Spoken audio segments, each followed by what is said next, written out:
Greetings and salutations, everybody. Welcome to your weekly installment of The Weekly Hero. I'm, of course, your host, John Campea. It's an awesome honor and privilege to have you guys joining me here as me and Robert Meyer Burnett sit around and talk about all the stuff going on in the world of comic book movies and TV shows and stuff like that. And speaking of which, Mr. Robert Meyer Burnett, ladies and gentlemen. Hello, it's great to be here. A lot of interesting news, a lot of interesting photographs, especially of Joaquin Phoenix dropped in the last week. Pop up that shirt just a little bit. Just pop up. Oh, look at that observation shirt. Yes, finally, after, I got sidetracked by these two movies, a short film and a feature that I've been working on. You screened your feature on Monday night to a packed house. We did. We screened Tango Shalom, a movie I've been editing. I'm a producer on, working on it for 2 years. First time we showed it really to anybody on Monday night. It went over like gangbusters. It is, as I've told people said, what is Tango Shalom about? It is a indie Jewish spiritual quest family dance comedy fable. So if you've ever wanted to see a movie like that, I've got your movie. All right, and just before we get started here into our first main topic, we had our good friend David Crabtree sent in new art. To celebrate and commemorate the fact that Solo comes out on video today.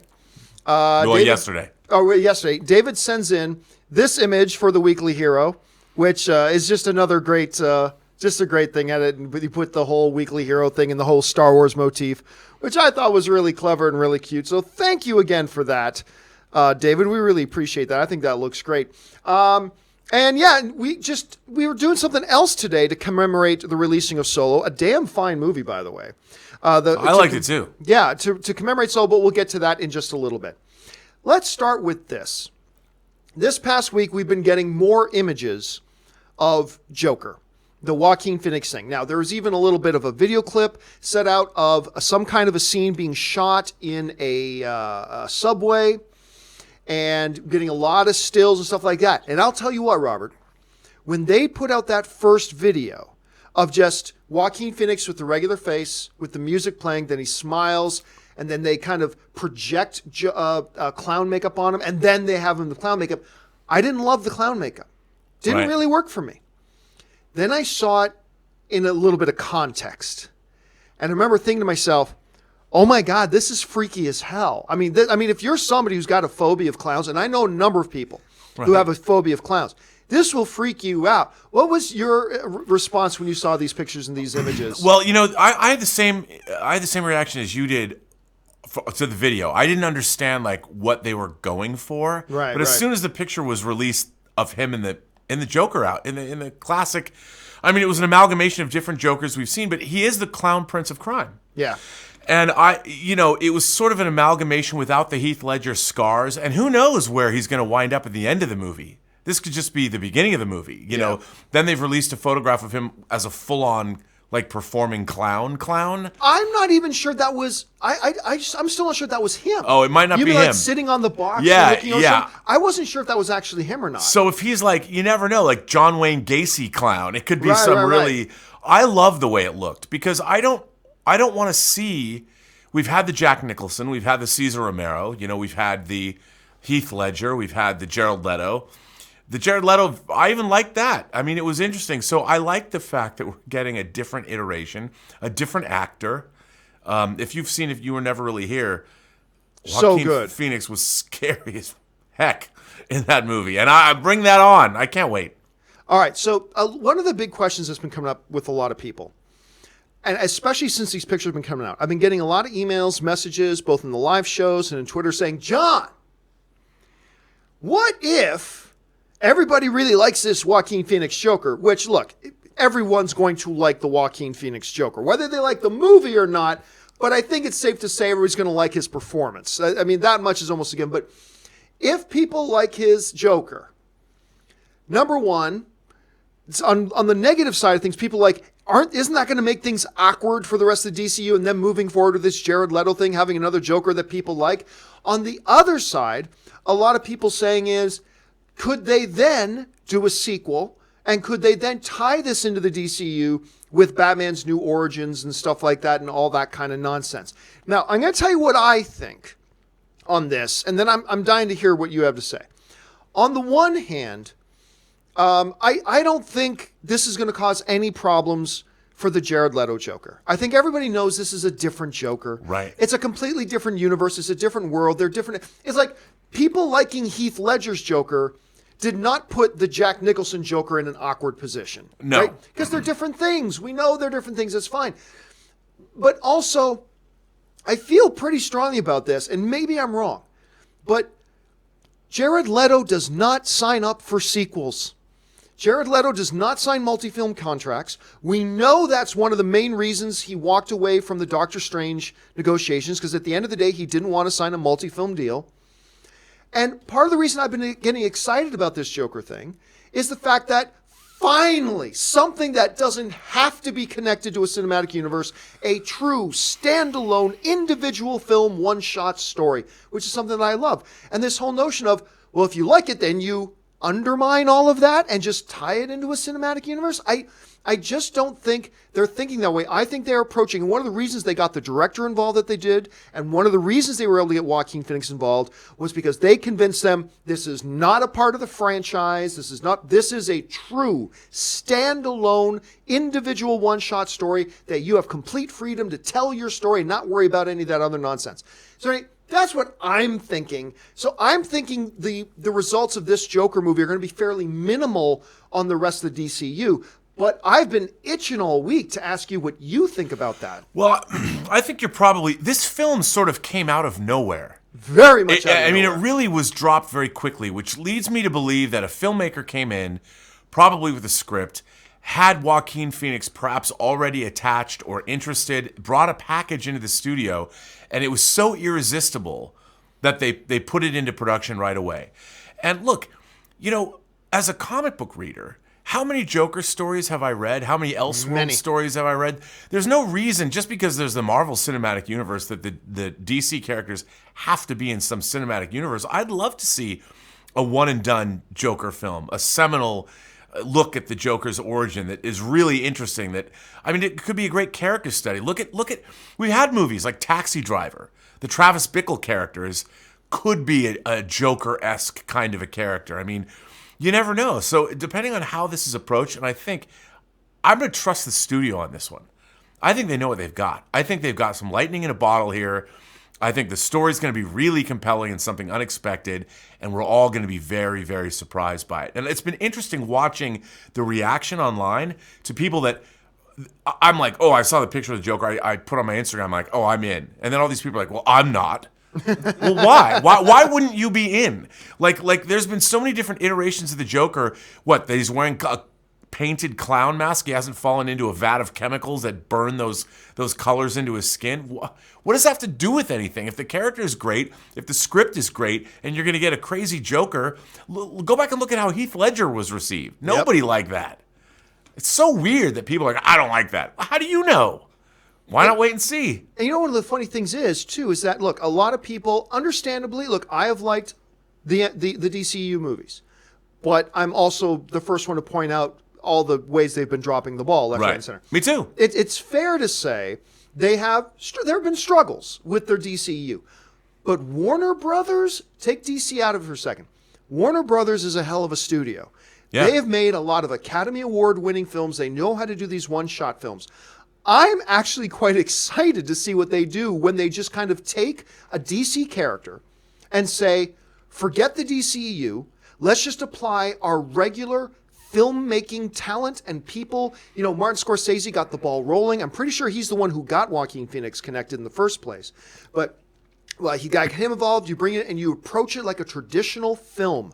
Let's just make a great, gritty, character-focused crime story of a movie, and let's see how that turns out and not worry about how's this going to connect to Batman, and how will this eventually do this, and how will this do that, and all that kind of stuff. And I'm just fascinated to see what they do with something like that, because I think they're getting back into their comfort zone. I think you're exactly right in how you just put it. You're fascinated to see what happens. Right. So am I. Like, to me, look, growing up as a James Bond fan, there's a very loose continuity in the James Bond movies. Very loose. The actors get replaced, but then M doesn't get replaced. I mean, Bernard Lee, was M for a while over two different actors, or three different actors, actually. You had Judi Dench introduced in GoldenEye, and then she was all the way up through Skyfall, and it's so to me, I'm used to seeing different actors. I'm more interested in the characters and the story that is being told. I don't have any kind of, the MCU is the MCU. They're known for their continuity. They're known for keeping their actors. That's a thing unto itself. But if they want to do a standalone Joker movie that turns out to be great, bring it on. Because a great movie is a great movie. It doesn't have to be connected to anything. It can be and be great, just like Infinity War was, or it can be a standalone. I'm really, like you said, fascinated to see what they do. I mean, I'm excited.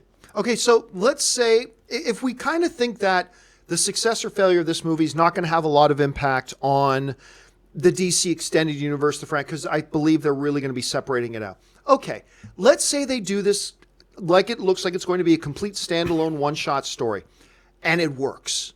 Which, I mean, you've got the right director involved, you got the right cast involved, all that kind of. Let's say it works. Obviously, I think it goes without saying that DC is then going to look, or Warner Brothers is then going to look at going, these one-shot kind of standalone story things, where do they go? Let's just play make-believe here. Let's fast forward 1 year into the future. Joker has just come out. It makes $75 million opening weekend. The studio's completely thrilled, blah, blah, blah. You have just been hired because of Dancing Shalom, Happy Feet, whatever the name of your movie is. Tango Shalom. Tango Shalom.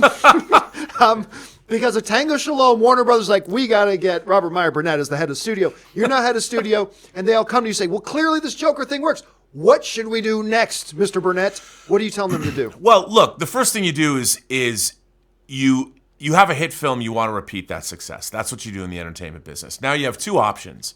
You can make a Joker trilogy, which you could do, or you could make a Joker Batman movie. I think those are your two choices. But understand, you may be without Joaquin Phoenix if you do that. Well, but here's the the thing. Not have to do that. If the movie's great, Joaquin Phoenix is your Joker. It's all predicated on what he wants to do. Now, if he wants to do another Joker film because he had a great experience making the first Joker film, then I think you're good. A no-brainer, yeah. It's a no-brainer, but you've got a choice there. Or, look, maybe the third movie, if you sign him on to do more, it's understood that the third movie, he's going to be fighting Batman. I mean, you're gonna do that because everybody's gonna want to see that. To make a Joker trilogy and not involve Batman some way, unless the Joker movies are really, really good, it seems like something that we would all want to see, and you can't deprive an audience of that, what they want to see. I mean, you got to give it to them at some point. You've got to give it. If Joaquin Phoenix kicks ass as Joker, you got to see him take on Batman. You got to. I'm going to go completely opposite from you on that. Completely opposite from you on that. I believe because right there completely undermines the whole spirit of one-shot individual stories. Now all of a sudden we're turning it into a franchise. But it doesn't have to be in the cinematic universe. Right, but you're still franchising it, right? Like, see, I don't think Joaquin Phoenix has any interest. He never has. I don't think we ever will see Joaquin Phoenix in a sequel. I just don't think. Depends how much money it makes. Well, I guess, but I got to think Marvel probably offered him a lot of money. I'm guessing Marvel probably offered him a lot of money for the Doctor Strange thing. He decided to take a pass on it. He talked about never even wanting to be in blockbusters, sort of things, right? So I'm going under the assumption that's a little bit different from yours. My assumption is that, nope, this is a one-and-done Joker. And if it works, what does Warner Brothers then do? The one-and-done Joker is now done. It's put aside. Now you've got this pantheon of DC characters.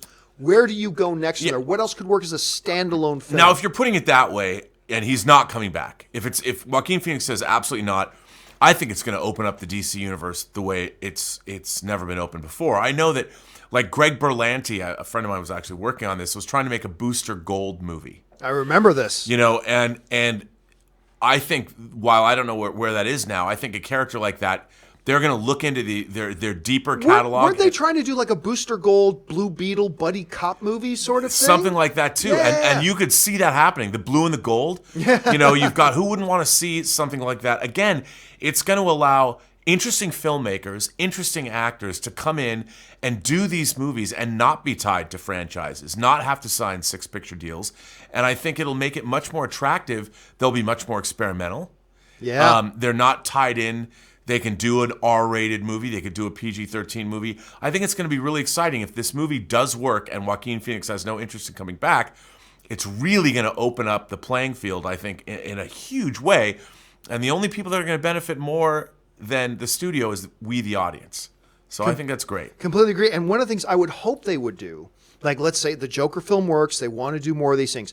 I would hope, no, don't get me wrong, they come out and say, we're going to do some of these fringe Batman stories and do like true one-shot that's separate from what's going on in the DCU fringe. That would be cool too. But I feel like as a fan, I would hope they would take the opportunity to have this, because like you just pointed out so brilliantly, when you do these one-shot movies, you are limiting exposure and how much damage can be done. Right. When they're one-shot movies, how much damage can you do, right? I would hope that they would then want to step into and explore some of these other characters, like maybe a Deathstroke, like maybe, like even if you want to go more villainous, I wouldn't mind a standalone Cheetah movie. I'm not going to lie. I really wouldn't mind seeing that as a one-shot sort of deal. Some of the smaller heroes, a Booster Gold is a great suggestion, right? So again, and if they want to go make it a little grittier, make it very character-focused, you tracked in, because guess, Joaquin Phoenix does this and does well, and let's dream big, get some kind of Oscar nomination. You're going to get talent lining up. You're going to get a Leonardo DiCaprio. You're going to get these guys starting to line up to do these one-shot movies that have Oscar potential too, so you could have huge box office and Oscar buzz. I mean, I really think it just blows the opportunity doors wide open for everybody. I also think it's really smart because if you're going to chase the MCU, you're going to lose. You know, you've got Infinity War made $2 billion. How often does that happen? But going on these one-shots, making these one-shot films with prestige filmmakers. Four times it's happened. Yeah. Only 4 times in the history of cinema. In the history of cinema. And you've got a real opportunity. So I think it's a really savvy move by Hamada. I think this is a Hamada call. Probably. Probably because it's new. I mean, I remember we heard about this just months ago, and now we're seeing it's shooting. I mean, that's some pretty incredible stuff. And look, again, I think it's a really shrewd move by Warner Brothers. I think they're doing a great thing. And if they catch lightning in a bottle with this movie, who's to say what can happen? I mean, it's going to be I think it's going to be great. It's great for Warner Brothers. It's great for DC. It's great for the fans. One of the things that I love that you just pointed out, and I want to draw some attention to it, is this could be something that really differentiates the DC films from the Marvel films and really give them their own real identity and their own kind of footprint in this whole space. I mean, it's all predicated on whether or not it works. Right. But we're just assuming that it's going to work, right? I think the fact that the studio fast-tracked it with an actor like Joaquin Phoenix and did it so quickly, they're sure. They're sure. Unless somebody really mucks it up. All right. Well, listen, guys, I already kind of mentioned, now we got a bunch of other comic book related stuff to get to, but I already mentioned that, we're kind of celebrating the release of Solo, and we showed that artwork that David showed us here and sent to us. But also, every week, Robert likes to bring in to bless all of us with one of his hot toys. Talk to us about what you brought in here today. Well, today I brought in the 2-pack of the classic Han Solo and Chewbacca. Woo! Now, I didn't take out Chewbacca because that's a pain in the butt. But what's interesting about this figure, it came out as a 2-pack. You can get them individually. So Hot Toys is not infallible. And as much as I love Hot Toys, you'll see this figure. It's a great figure. All right, I'm going to bring up the figure now. But the likeness of Harrison Ford is not the best. And Hot Toys, Indiana Jones figure, the face, they didn't quite nail it. I love everything else about this figure, and if you get the 2-pack, it even comes with the headsets that you're going to need to plug into the Millennium Falcon cockpit playset they've been promising us for years. Where is it, Hot Toys? Where is it? But it's still a great figure, and since Solo came out this week, I figured I would bring in this figure and show it, because even though it's an example of how Hot Toys they didn't nail it. They're not infallible. It does look damn good, though. It's a great looking figure, and you can see the costume is amazing. The tailoring on the action figure outfit is incredible. But I still love this figure. It's a great figure, and the 2-pack is great. It comes with a bunch of other accessories, like even he's got the Stormtrooper belt he wears later after taking off the Stormtrooper armor and the Death Star. It's just a great little figure, and I love this figure, even though if the likeness isn't dead on. And they're doing Solo figures as well. They're doing multiple Alden Ehrenreichs as Solo in different iterations. They're doing that. Yeah, and I'm excited about that because I liked Solo. I mean, to me, it was an action-adventure film that I enjoyed. It was like a Western. The only problem that I had with it was that it seemed like it came out much too soon on the heels of the death of Harrison Ford's iteration of I Han agree. Solo. They should have done an Obi-Wan Kenobi, Ewan McGregor movie to bridge the gap between the prequel trilogy and A New Hope, and that could have been great. They could have done Unforgiven with Jedis, or I don't know. I had a great time with that movie. What Ron Howard was able to do, stepping in and basically having to completely redo the movie, and they made a fun space adventure film. Yeah. I just had a really good time with it. And it's something that you don't see anymore. Yeah. Nobody makes It was Spun, a fun space adventure film, and I like that. I mean, it was funny. Somebody said to me earlier today when I was talking about Solo, because I did buy the Best Buy exclusive Steelbook in 4K. Yes, I did, because you have to. It's a necessity. Even though somebody said, "Why do you collect discs and put them in a machine? That's so 20th century." Yeah, you wait until your digital library just disintegrates. But I like the film, but somebody said it's kind of like Metal Storm: The Destruction of Jared Sin or Space Hunter: Adventures in the Forbidden Zone. I'm like, it's better than those movies. Come on. All right. Well, with now the hot toy kind of part of the thing out of the way for now, gorgeous toy again. Thank you for bringing it in, Robert. Let's get on to some other stuff. All right.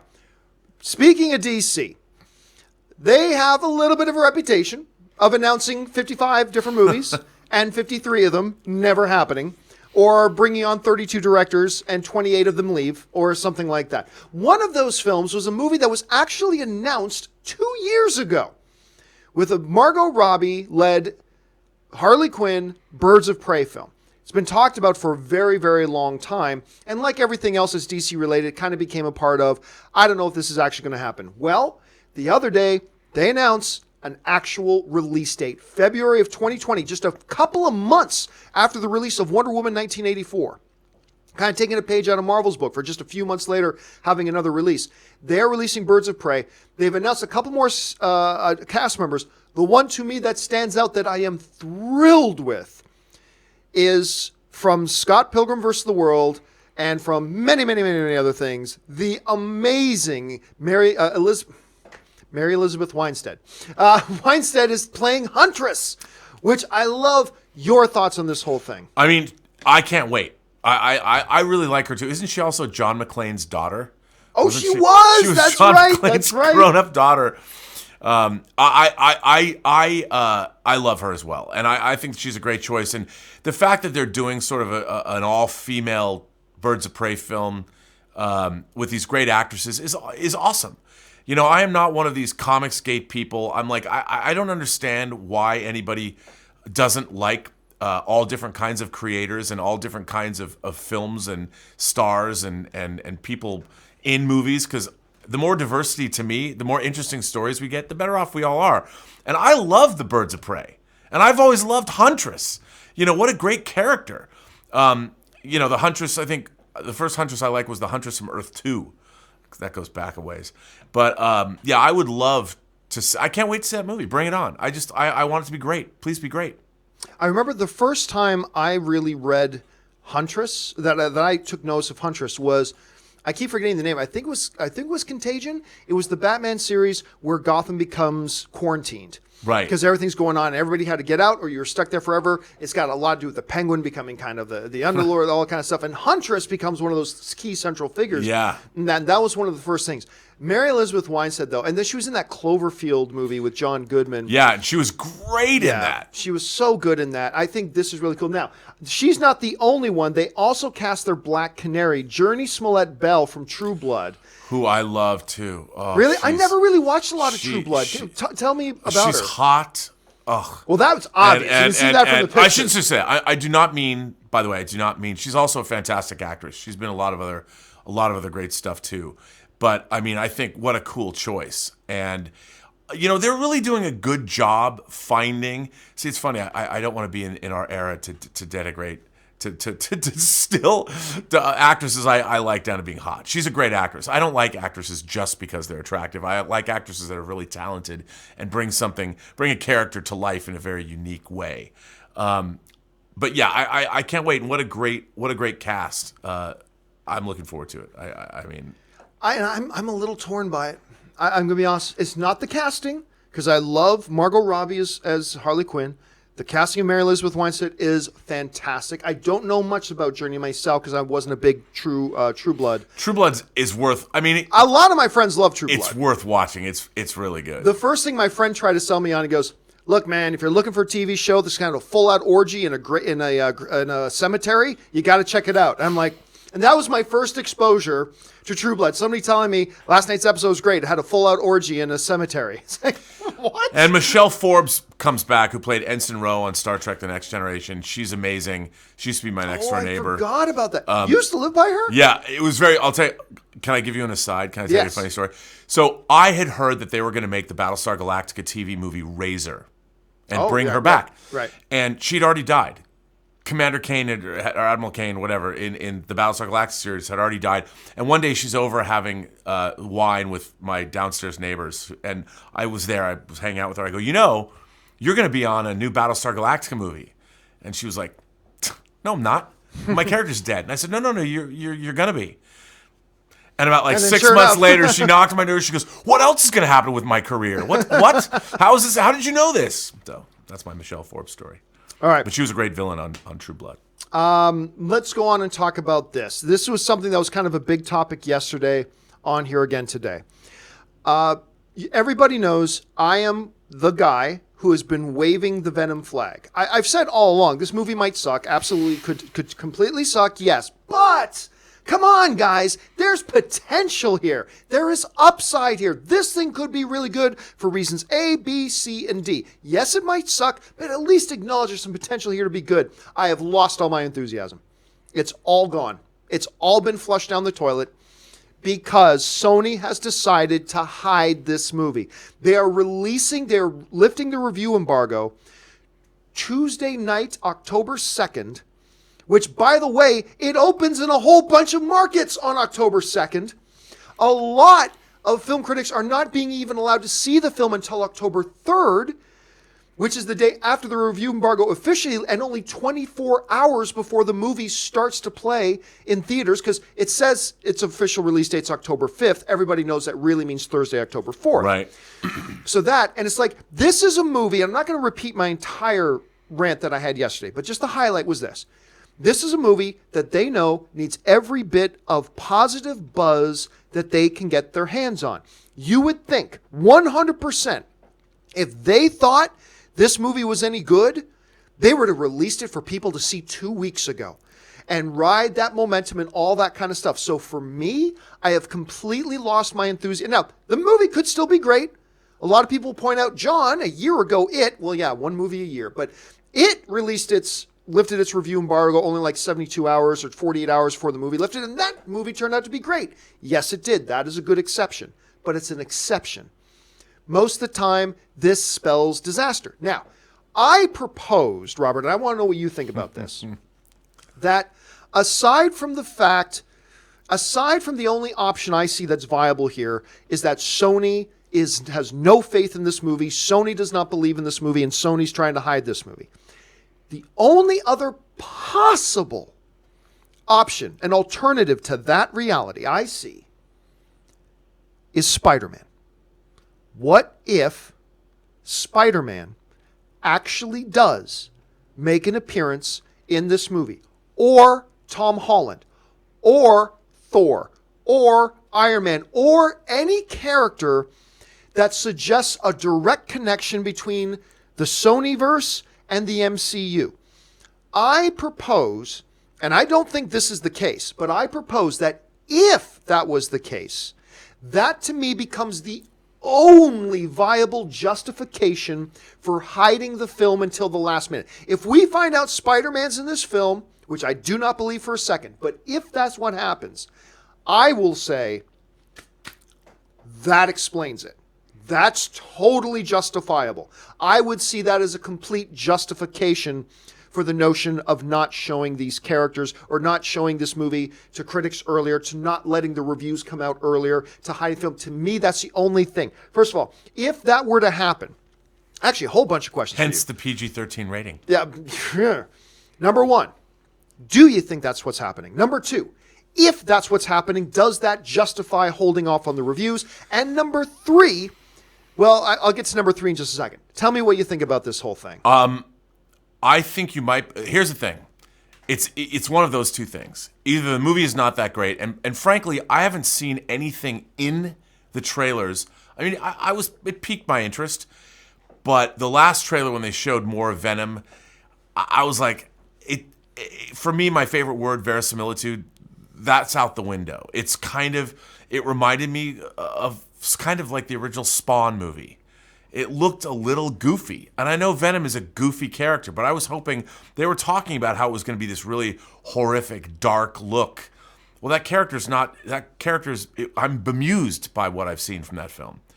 But if they've turned it into a Spider-Man movie, if there's a connection to the MCU, I wouldn't put it past them. And this is showmanship of the grandest order. That's why I trust in Kevin Feige. And if anyone could pull something like this off, he can. If this becomes a de facto MCU movie with Spider-Man in it, it's going to be huge. And the fact that people didn't know about it creates even more buzz. The hype will be real, as people like to say on the internet. It's going to be exploding, and that's why it's PG-13. Because look, the MCU doesn't have another movie coming out until March. Right. I mean, it's September. You're looking at almost 6 months before Captain Marvel comes out. What better way to goose the MCU? Just to remind everyone, hey, you think we're not on top of things? Oh yeah, we are. And you didn't know Spider-Man was coming for you. That would be awesome. And again, it would make me happy. And I'm sure the entire movie-going public will go bananas. Now, I agree, they would. But do you actually think, you got $5 to put on this, do you actually think that's what is happening? No. No, I don't. But I'd love to be pleasantly surprised. I don't think that's the case. Because if Spider-Man was in the movie, they would have had a trailer and show him at the end. See, that's one of the things, but then that takes away from the whole surprise thing. So I don't know. Let me ask you this: can you think of anything else that would give you a viable alternative to either Sony is hiding this film or Spider-Man shows up? Can you think of anything else that would necessitate hiding this thing until after it already... I think something might happen in the movie that has... If Spider-Man's not in it, maybe it has another connection to the MCU somehow. Maybe Venom gets dusted at the end. Well, I mean, that there would be a direct connection to the some MCU, kind of right? a direct connection. I mean, something, if Spider-Man's not there, but something along the lines of connecting it to the MCU somehow, or... they introduce the Sinister Six, so they do something that expands that universe. See, but I don't consider that justification. Like your first movie thing, like you do some things like that with Avengers: Infinity War, right. A 20-film long franchise spanning over 10 years. You do something like that with Star Wars. It spans 40 years. This is the first movie. Like introducing the Sinister Six to me is not justification for doing something like that. No, but if something like that happens in Spider-Man, I think something to do with Spider-Man could be the only explanation. Otherwise, why not show it to people? All right, he doesn't know I'm going to do this. I'm going to put Jonathan on the spot. Oh, no. Fact checker Jonathan, he had no idea I was going to do this. Fact checker Jonathan, okay, first of all, and you're going to have to speak loudly, I think, right. But yes. Do you think, I don't think any of us in this room do, but do you think Spider-Man shows up in this movie? No, and mainly because I think that's going to hurt the box office sticking like that close, 24 hours before the movie comes out, and then you're hoping opening weekend, people, their word of mouth spreads, and that's a huge risk. Are you kidding me? They would have had this at least in the final trailer, some kind of hint. But that would have ruined the surprise, though. Yeah. And look, Infinity War debuted like a day before they showed it to critics. They need that money. Come on. Yeah, but again, Infinity War, the 20th film, I know, over a 10-year period. I get that, and I get it when a thing like Star Wars does it, right? I don't know, man. It might be the whole dusting thing is intriguing. And look, we might be a little bit remiss not to mention this. Our friend John Schnepp, at one point, I believe you were on this episode with him. I believe you were on an episode. He had insisted that he had heard that Tom Holland was going to be in that movie. Yes, he did. He did. Now, and to the best of my memory, I never remember him saying, "Oh, I found out that's not true." No. Schnepp sometimes was told things by people who were never quite knew what they were talking about. Right, that is true. But sometimes he was told stuff, and it turned out to be absolutely true. I never heard him take that back, that Tom Holland thing was back. So we know he was told that. We just don't know if he was told by somebody who actually knew what they were talking Right. about or not. But I'm telling you what, if we watch this movie and Tom Holland pops up, it's like, snap, you nailed it. No. And plus, wouldn't that be cool? Look, I just want the world to be a cool place to live. And I like the fact that I think one of the great things about the MCU is that in this tumultuous world we're living in today, the MCU they constantly deliver joy. They are bringers of joy, which is great. And how many people do we have that are continually doing that? And they never fail to disappoint. So with Venom, if they could figure out a way to add that little bit of joy into Venom, they will. They will do that. Anyway, I'm still keeping my fingers crossed that this movie's awesome, one way or the other. Because you know me, I believe that this movie succeeding is the only way Spider-Man stays in the MCU. Because I believe if they fail at this, Sony's going to go, well, we tried to do it without Spider-Man, and we've never made a Spider-Man movie that made less than $700 million, so yoink! And we're going to just take him back. I think the only thing that ensures Spider-Man stays in the MCU, which is where I'd love for him to be, because I love their collaboration so far, is for Venom to succeed. So despite the fact that I've lost all faith, I'm still going to be keeping my fingers crossed. John, imagine what we're going to be saying the week after if Venom opens and Spider-Man's in the movie. It will be the talk of the internet. Oh my God. My head's going to explode. Yeah, and again, the showmanship, we've talked about many times on this show already, the Weekly Hero of the last 2 months that we've been doing it, I'm saying they don't need to tell you what Avengers 4 is going to be. They don't need to. And if they do this and it comes out and it's some craziness like Spider-Man's in this movie, I mean, that would set it pre-Infinity War, or would it? Dun, dun, dun. I don't know. But I just think what a great piece of showmanship. I want to see it. Let's see now. But again, for the record, 3 of us in this room, do not misquote us. None of us actually believe that's what's happening. No. It would be really cool. It would explain the hiding of the reviews, but none of us actually think that's what's happening. No, I plead the Fox Mulder here. I want to believe. I want to believe. I like that. Okay, guys. We had some other things too, but we've already got a ton of questions in here. We're running out of time, and we do have to keep today's show on time. I'm going to let you guys in on a little secret, though, but I'm not going to tell you the secret behind the secret. Little secret. This may be the final Weekly Hero shot in this studio. But I can't tell you the secret behind that secret. But I'm just telling you that it's a pretty big secret, though. It's a pretty big secret, but this may be the final episode of the Weekly Hero shot in this studio. More details to come in the coming days. But before we do anything else, let's just go over to some live questions, Robert, because a bunch of people have been sending in live questions. The first one comes to us from Sebastian, who writes, Robert Meyer Burnett, a mentor said, better, not perfect, launch it. I think we're talking about Robservations here, yes. Which is pretty cool for the shirt you're wearing today. Yes, I'm launching it. I'm doing the whole show. The reason Robservations has not launched yet is because it involves a lot of post-production editorial. It's not just me sitting in front of a mic talking. There's a lot of editorial involved. And I've spent the last 2 weeks, I was supposed to have the screening much earlier. This feature film that I'm editing, it was a very difficult 2-week sprint. It completely disrupted my schedule for Robservations, but it's going to launch this week. I promise probably this weekend. All right, let's go on here. Jordan Fry writes, will Marvel be forced, this is actually a very good point, will Marvel be forced to update Magneto's backstory the further we get from the Holocaust? Yeah, that came up actually on the John Campea show before too. I don't see how you don't. You can't, it sucks because the Holocaust and the concentration camp origin stuff of Magneto, when that first X-Men movie started, the very beginning of that movie was like a giant bell being run across the whole industry.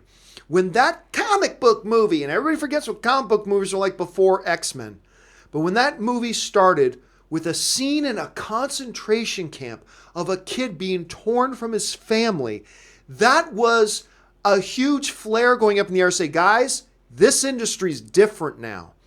This is different now.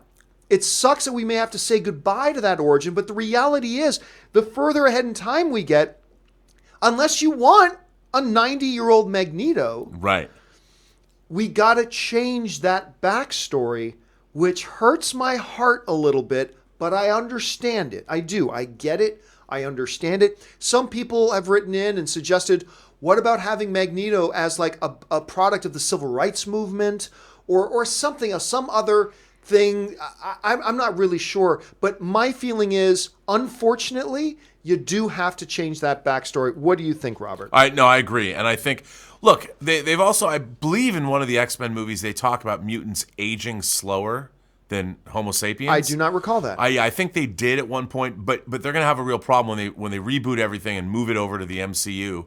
Because Ian McKellen didn't age slower. No, and they're going to have to redo that. But yes, I agree. They're going to have to come up with a new origin for Magneto if they choose to move forward with him. But I mean, that's okay. It's interesting that character, that origin and that backstory was popular in the 80s. Yeah. So it's like, as we move through time, these are problems that they're good problems to have, I think, but they'll be solved.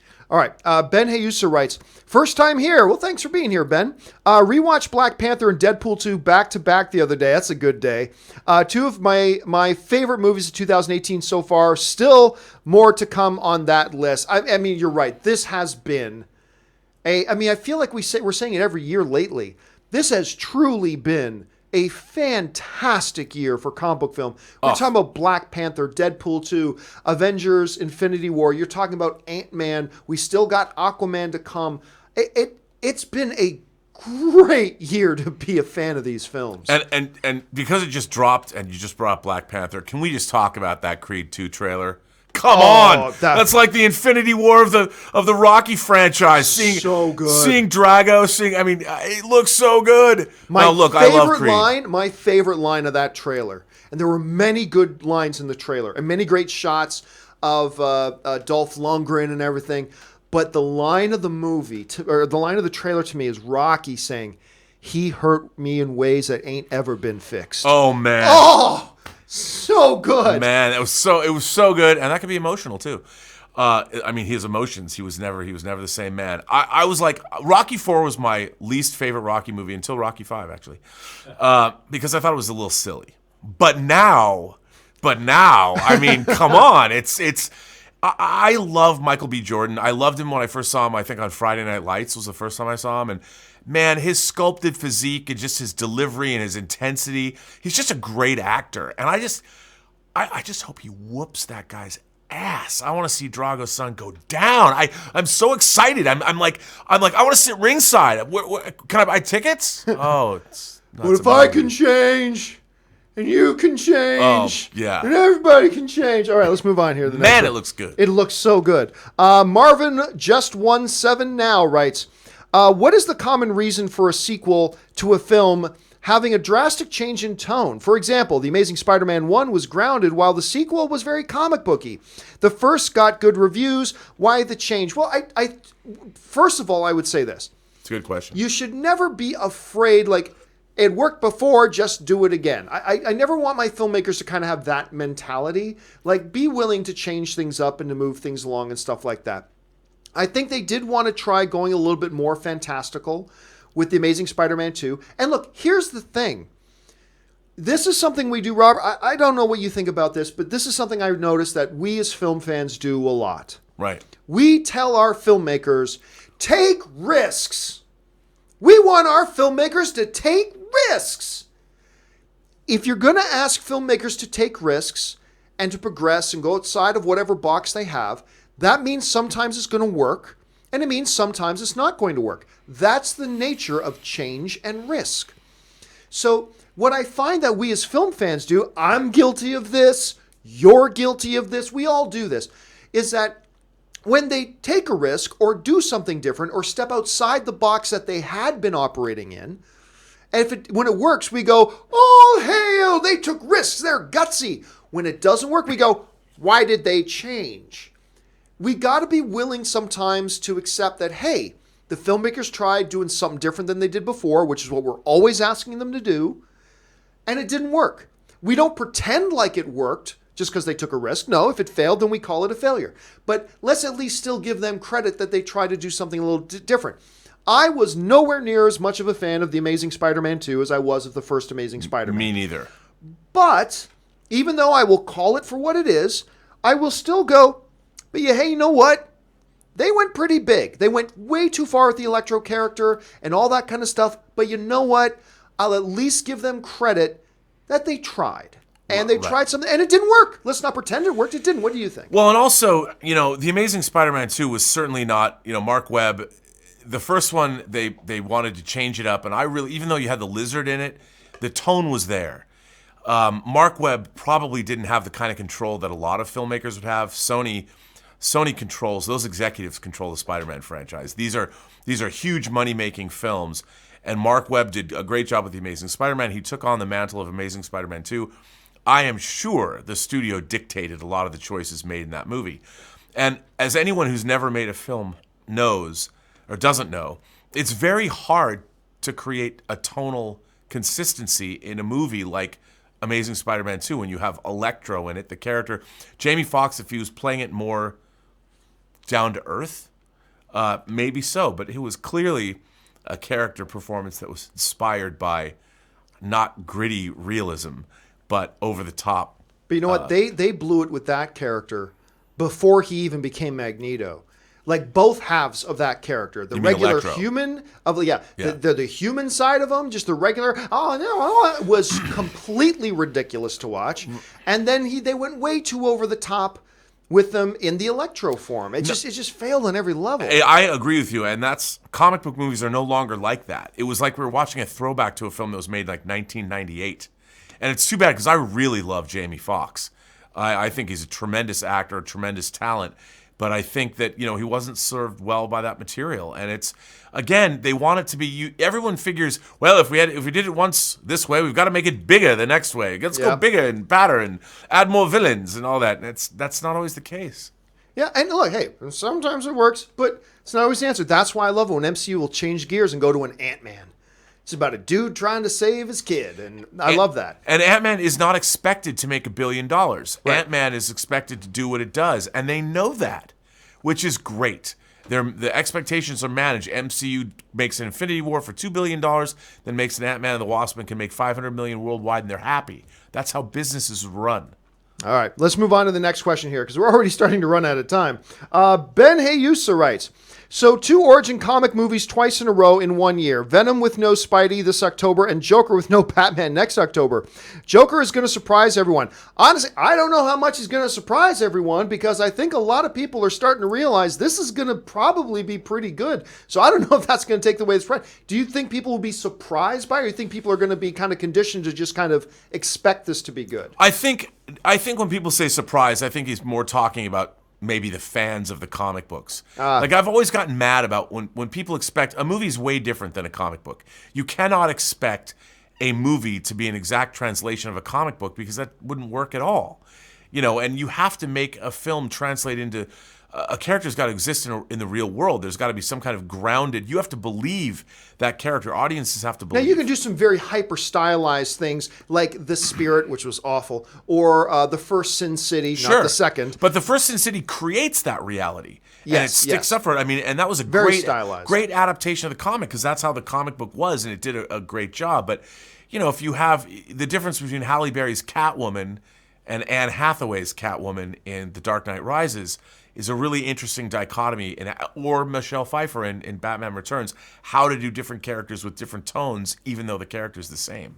Can I mention, I've always liked Anne Hathaway. Never was a fan of her casting as Catwoman.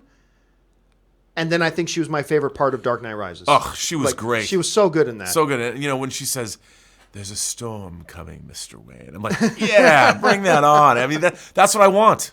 All right, let's move on here. Murray Reich writes, FYI, the review embargo for Christopher Robin was lifted late before release date, and it had pretty good reviews, just saying, but it didn't have great reviews. And actually, the first batch of reviews that came out were very, very mixed.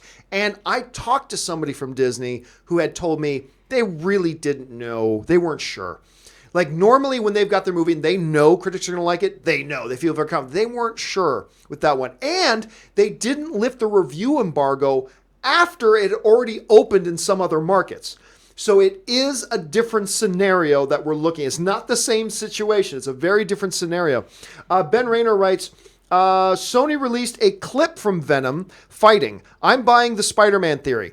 I know it's short, but I don't think they would release that if they were hiding the movie. Oh, I completely disagree. Have you seen the clip, by the way? No. So they released the clip. You know how in the trailer they show, you hear Venom going, just, what is it? Just go along with it, Eddie, and you just might survive. And he's got the 20 cops in front of him.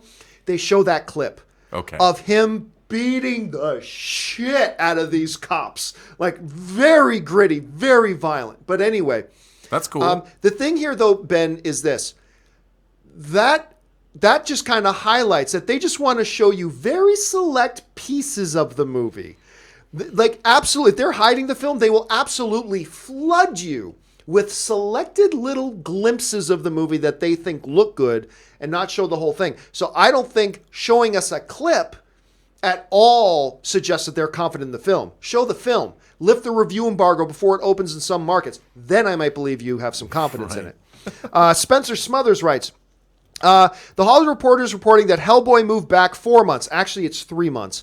To April 12th, 1 week after Shazam, and released right at the same weekend as Dr. Dolittle, the new Robert Downey Jr. film.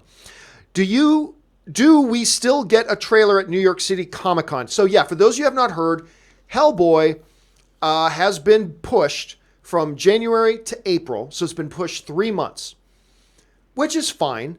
Yes, we're still definitely going to get the trailer at New York City Comic Con in a couple of weeks. No doubt about that. It's a curious decision to me, Robert, because in January, you own the yard.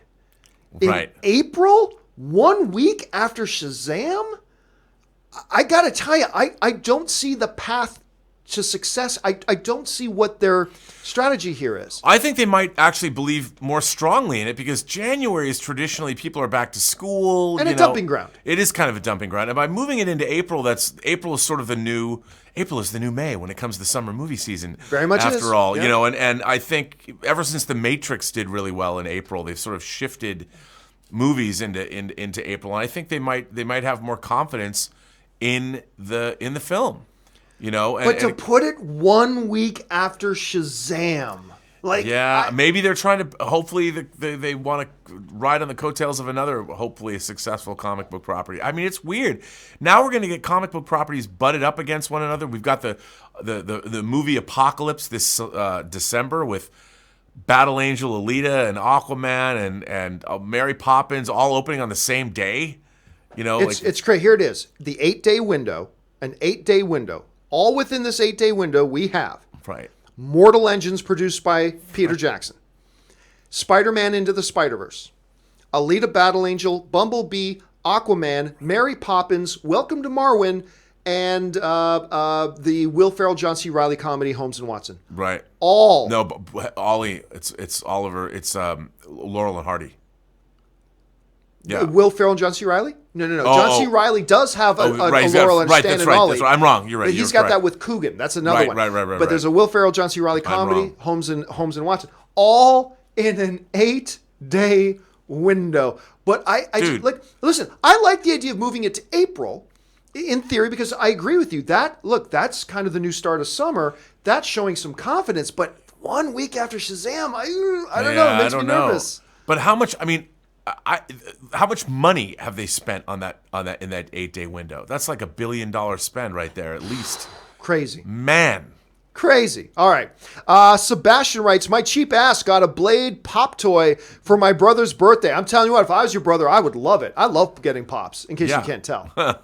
All right. Ben Rayner writes, without spoiling, Gifted was great. Yep, I cannot wait to see. Last night, Gifted relaunched. It was my favorite new superhero show of the year last year. I really liked Black Lightning. I really liked Runaways. I liked Krypton, but Gifted to me was my big surprise. I did not expect to Unfortunately, or fortunately, the night before, Anne had mentioned that she had never seen Office Space. So me and Anne set last night aside as, this is Office Space night. And so we're watching Office Space. Anne loves it. She's like, oh, Initech. I've always seen that shirt. Now I know what it's from. It's like, can you come in on Saturday? That would be great. Now I know what people mean when they say that. Like all these lines are coming up the movie that she's like, all these light bulbs going off in her head. Like, now I know why people have said that, right? When's the last time you saw Office Space? Oh my God, it's been a long time, but what a great film. 99 it came out. What is that line about flair? Wearing 15 pieces of flair. Yeah, it's so good. All right, last question of the night, and then it's getting too hot in here for us to stay in here. I think you can tell we're all already kind of starting to sweat it up a lot. Javier Reyes405 writes, I'm excited at the same time nervous for the X-Men Dark Phoenix trailer tonight.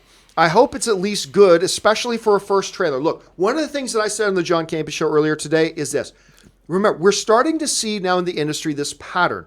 First trailers are usually just announcements, really. They don't show a lot. They don't give you a lot of depth. They don't give you a lot of whatever. It's when the second trailer comes, they get that first Creed 2 trailer was good. It was a solid little Creed 2 trailer. It was the second Creed 2 trailer that blows the doors off. The first Wreck-It Ralph 2 trailer was nice. Hey, look, everybody, Vanellope's back. And blah. It was the second one that really gave us insight into what the movie's about and all that kind of stuff. We're seeing this pattern more and more. I believe the Captain Marvel trailer. I agree with you. Was really just like a cursory first introduction. You've never seen this character before. Here's this. I'm suggesting don't have too high expectations for the Dark Phoenix trailer. It's just the first introduction. Wait till the second one. But I'll tell you what. It's already been leaked online. Right. There's a Russian version or something like that. I didn't watch it. I chose not to watch it too. Yeah, I chose not to watch it because I want to see it for what it is. It's interesting. There's the idea that trailers have become this destination thing that people expect to have their world rocked by a trailer is really strange to me because when I was a kid, there was a trailer for a movie called, it was this little movie that it's called Raiders of the Lost Ark. And at the time, nobody knew they're just, Lucas and Spielberg are teaming up. The first trailer, go watch the first trailer it's Han Solo. Raiders of the Lost Ark. It is not a good trailer. It does not convey what the movie is like at all. And when I went in to see Raiders, I had no idea what to expect. They had before it opened, a 2-week in advance public sneak. So I went and saw Excalibur again to see Raiders of the Lost Ark. And I was blown away. Like the whole audience was like, what is this? And that's what I like. I like trailers kind of not, but now everybody expects their world to be rocked. Look, man, I just want to see the Shi'ar. I want to see Lilandra. I want to see outer space. I want to see the Dark Phoenix. And I'm betting you're not going to see any of that Probably in the none first of it. trailer. Not in the first trailer. I want to see Jessica Chastain. I love those movies. I don't care what Comic Book 19 says. I love her, but man, she hates the Fox X-Men movies. I like them. I love them. Well, a couple of them weren't so good. I produced the most special features for X-Men and X-Men X2, which just came out on 4K this week. So check them out. I don't know if they have our special features on there, but. All right, guys, that will do it for this week's installment of the Weekly Hero. Listen, all you guys who still have questions there that we didn't get around to, don't worry. I'm going to save them to the side. Robert and I at some point are going to get around to them. Look, when you understand what this secret behind the secret is, you're going to understand why I've been so busy and all this kind of stuff. It's just I can't talk about it openly yet, but that is coming. So all of you who sent in questions, don't worry. They will get answered at some point here by Robert and I. Just bear with us. Be a little bit patient. We will get around to those. Guys, thanks so much for coming and hanging out with us for the week and talking about comic book movies. I want to thank Fact Checker Jonathan over there. I want to thank Robert Meyer Burnett. Robert, where can people find you online? People can find me, first of all, on Instagram at RMBurnett, on Twitter at BurnettRM, or subscribe to my YouTube channel, The Burnett Work, where Robservations is going to debut in the next 7 days, I promise. And by the way, they announced who's playing the Monitor on the DC Arrowverse crossover today. I didn't hear that. I just saw a picture. I didn't even get to read it because I saw it when I was leaving out the door. I never thought I'd see the Monitor. Crisis on Infinite Earths changed my life. I'm deliriously excited. Woohoo! All right, and you guys, of course, can follow me on Twitter simply at John Campea. Make sure you subscribe to this YouTube channel. Click the thumbs up button on the video. Make sure you go down below and comment on any or all the stuff that we talked about here today, whether you agreed, disagreed, whatever. Let's just have some fun talking about movies. That'll do it for us for now, guys. Thanks a lot for joining me. My name is John Campea, and until the next video, bye-bye.